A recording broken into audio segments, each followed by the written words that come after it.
Silent killer, match finisher বা দলের middle অর্ডারের দেয়াল, সব উপমাই যেন এই টাইগার অলরাউন্ডারের নামেই অর্পিত। এবার সেই মাহমুদুল্লাহ রিয়াদ ক্রিকেটকে জানাতে চান বিদায়। ভারত সিরিজ দিয়েই ইতি টানতে চান দীর্ঘ 17 বছরের টি-20 ক্যারিয়ারের। সাকিব আল হাসানের পর এবার আরও এক পাণ্ডবকে দেখা যাবে না ক্রিকেটের এই সংস্করণে। 2021 জুলাইয়ে নাটকীয়ভাবে টেস্ট ক্রিকেট থেকে সরিয়ে নিয়েছিলেন নিজেকে। জিম্বাবুয়ের বিপক্ষে 150 রানের ইনিংস খেলে সাদা পোশাকটি আচমকা তুলে রাখার সিদ্ধান্ত নিয়েছিলেন রিয়াদ। এবার জানা গেছে দিল্লিতে মঙ্গলবার আনুষ্ঠানিকভাবে টি-20 থেকে অবসরের ঘোষণা দেবেন তিনি।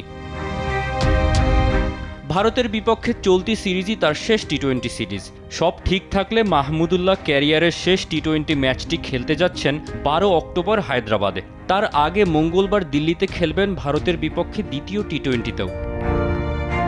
2007 সালের সেপ্টেম্বরে নাইরোবিতে কেনিয়ার বিপক্ষে টি-20 অভিষেক। সেই থেকে বাংলাদেশের হয়ে এখন পর্যন্ত 139টি টি-20 খেলেছেন মাহমুদুল্লাহ। 117.74 স্ট্রাইক রেটে রান করেছেন 2395, গড় 23.48। 2018 থেকে 2022 সালের মধ্যে 43টি টি-20তে বাংলাদেশ দলকে নেতৃত্ব দিয়েছেন তিনি। তার অধিনায়কত্বে বাংলাদেশ দল খেলেছে 2021 সালের আরব আমিরাত বিশ্বকাপে।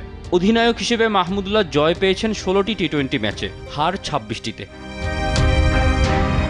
দিল্লির দ্বিতীয় টি-20কে সামনে রেখে মঙ্গলবার সংবাদ সম্মেলনে ক্রিকেটের সংক্ষিপ্ত সংস্করণ থেকে অবসরের ঘোষণা দেবেন 39 ছুঁই এই অভিজ্ঞ ক্রিকেটার। তবে জানা গেছে বিদায় জানানোর সিদ্ধান্ত মাহমুদুল্লাহর আগেই নেওয়া। এ ব্যাপারে নিজের সিদ্ধান্তের কথা চূড়ান্তভাবে জানিয়ে দিয়েছেন বিসিবির শীর্ষ পর্যায়কে। ক্রিকেট বোর্ডও মাঠ থেকে বিদায়ের সিদ্ধান্তকে স্বাগত জানিয়েছে।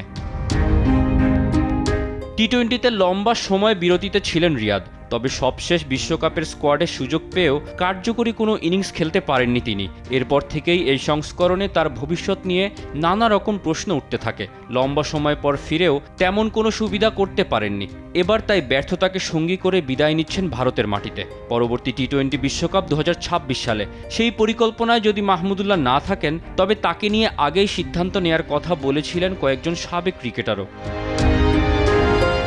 তৌসিফুল হাসান, স্পোর্টস ডেস্ক, দেশ টিভি।